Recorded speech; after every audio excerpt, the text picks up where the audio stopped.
Hi, Joni here. In today's video I will talk about how Elon Musk and the PayPal Mafia seized power in the United States, and how they are turning the United States into an oligarchy and kleptocracy.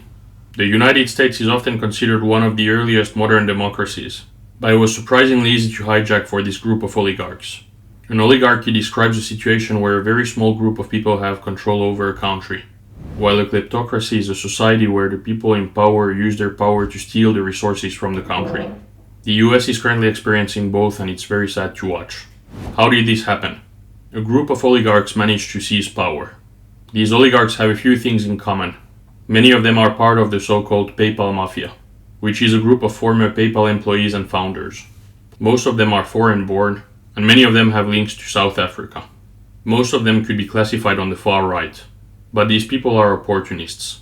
Most of them did not support Donald Trump in 2016 and 2020. Some of them, like Elon Musk, even supported Ron DeSantis in the 2024 Republican primaries. Musk even said that Trump is too old to run. Most of these people only started to fully back Donald Trump once it became clear that he would become the Republican nominee.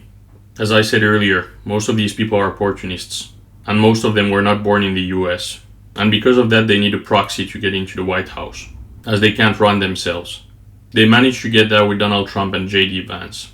But this did not happen for free. Everything is for sale with Trump, but nothing is free. So what did it take for this group to seize power in the US? They made a few key moves. First of all, Elon Musk bought Twitter and turned it into X. This was probably the biggest and most important move of them all, and it truly made a difference. X and TikTok are currently the main disinformation machines in the West, and X played a huge role in Trump's victory. Musk has made sure that X shows the content he wants you to see and silences the content that he doesn't. Fascism and conspiracy theories get tons of reach, and everything Musk says gets seen by everyone. Free speech is dead on X. I'm a very small player on X, and even my threads get silenced.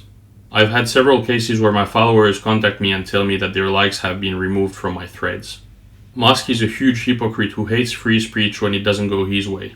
But buying Twitter was a huge move, as it made Musk very important to Trump and allowed Trump to win. Trump was ready to win at all costs to avoid prison.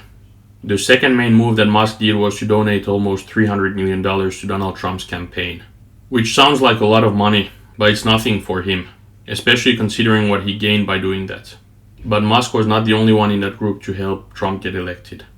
Peter Thiel is one of the owners of Polymarket, and Polymarket played a huge role in getting Trump elected. A few rich people made bets on Trump, and that really changed the odds. This was a great way to make people believe that Trump is going to win the election. David Sachs also helped getting Trump elected. Many of these oligarchs activated their networks to get Trump elected. Podcasters and influencers played a huge role in this, and that's something where Democrats actually failed. They did not manage to talk to a big part of the population.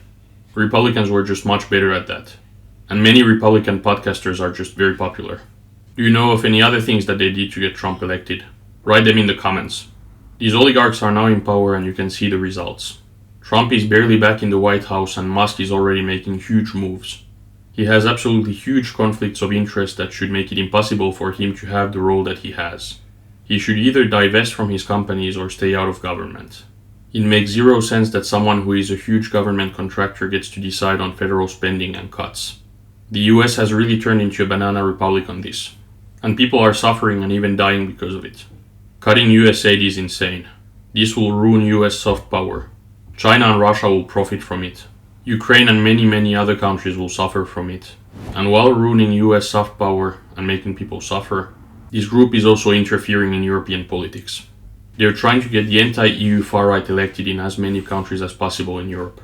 This is the best way to divide and weaken Europe. A weak and divided Europe cannot have an independent foreign, defense and trade policy. And that's exactly what these people want.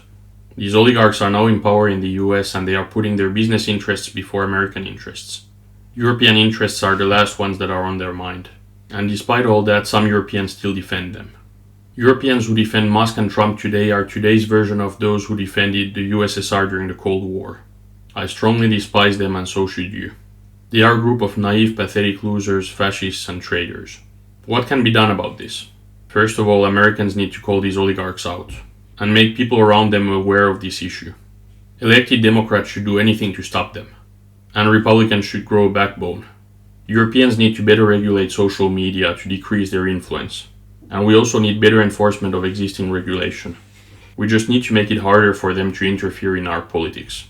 If you have any other ideas, write them in the comments. This was it for today's video. I hope that you liked it, and if you did, please like and subscribe. See you in the next video.